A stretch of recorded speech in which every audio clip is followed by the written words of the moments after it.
स्वामी श्री चक्रधरांच्या पवित्र संबंधाने पावन झालेलं तीर्थक्षेत्र हरताळा या ठिकाणी आज आपण उपस्थित आहात आणि प्रतिवर्षापासून मागच्या वर्षी आपण सांगवी ते चांगदेव अशी पदयात्रा काढली होती।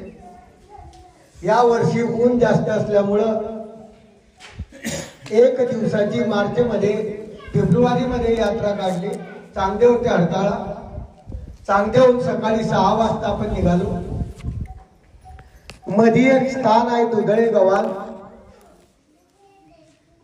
जे आज चरणांकित नाही, स्थान निर्देश रहित आहे, परंतु त्या ठिकाणी स्थान बांधून विशेष बसवलेले आहेत। असं दुधळे गव्हाण या ठिकाणाहून आपण हरताळ्याला आलो। चांगदेवला आपण काल आलो। चांगदेवला 2 अवताराचा संबंध आहे, श्री कृष्ण महाराज आणि स्वामी चक्रधर महाराज। स्वामी चक्रधरांचा 5 दिवस अवस्थान आहे आणि या अवस्थान असताना स्वामी एकदा सोंडी म्हणून म्हणतात, अर्थात आता जे अलीकड स्थान आहे शिंगल, त्या स्थानावर स्वामी उभे होते। तापी नदीच्या काठावरून कविडिंब नावाचे भक्त येत होते। स्वामी चक्रधरांना पाहिल्यानंतर अंतःकरणात अति संतुष्ट आले। अंतःकरण जे दग्धायमान झालेलं होतं ते शांत झालं आणि स्वामींना पाहून त्यांना श्रीकृष्णाचा आभास झाला। जसे काय द्वापरी श्रीकृष्ण चक्रवर्ती आणि आता असलेले हे एकच आहे, म्हणून या वेदाने आकर्षित झालेला हा कविडिंब स्वामींच्या जवळ आला। स्वामी त्या सोंडी म्हणजे 2 पायऱ्यांच्या बाजूने उतरती जागा राहते, त्याला सोंडी म्हणतात। मुक्काम राजमठत असताना स्वामी तिथे उभे होते। स्वामींजवळ आला, चित्रीव काठी स्वामींना समर्पित केली। स्वामींनी आपल्या पुडवाटुवातून सुपारी वगैरे त्याला दिली। स्वामींची स्तुती केली, त्वमेव माता च पिता त्वमेव त्वमेव बंधू च सखा त्वमेव, अशा प्रकारची स्तुती करून तो स्वामींना वेधून निघून गेला। तेव्हा बाईसा म्हणते, बाबा हा भक्त कसा? स्वामी म्हणतात, बाई हा भक्त सलोलू म्हणजे खूप सात्विक आहे। अशा प्रकारच्या त्या भक्ताची स्तुती केली। राजमठामध्ये 5 दिवस वास्तव्य राहिलं आणि द्वापार युगामध्ये श्रीकृष्ण चक्रवर्ती जेव्हा रुक्मिणीचं हरण केलं तेव्हा द्वारकेवरून कौंडण्यपूर म्हणजेच अमरावती तिकडे आले, तेव्हा 1 दिवस वास्तव्य झालं। जाताना आता येताना 1 दिवस वास्तव्य झालं। अशी चांगदेवची लीळा आहे। तिथून स्वामी निघाले। स्वामी निघाल्यानंतर दुधळे गावांना आले, तिथून वाघ आला। वाघ हा चांगदेवहून नाही आलेला, दुधळे गावाहून आला। स्वामींच्या माग वाघ आल्यानंतर बाईसा घाबरली, बाबा बाबा वाघ आला म्हणे। स्वामी म्हणतात, बाई तो काही न करी। स्वामी पुढे चालताय, बाईसा मागे चालते, वाघ मागे येतो आहे। असं करत करत तो वाघ स्वामींच्या सोबत या हरताळा गावापर्यंत आला। या हरताळाला आल्यानंतर स्वामी बसलेले आहेत। स्वामी बसलेले आहे, वाघ जवळ आला।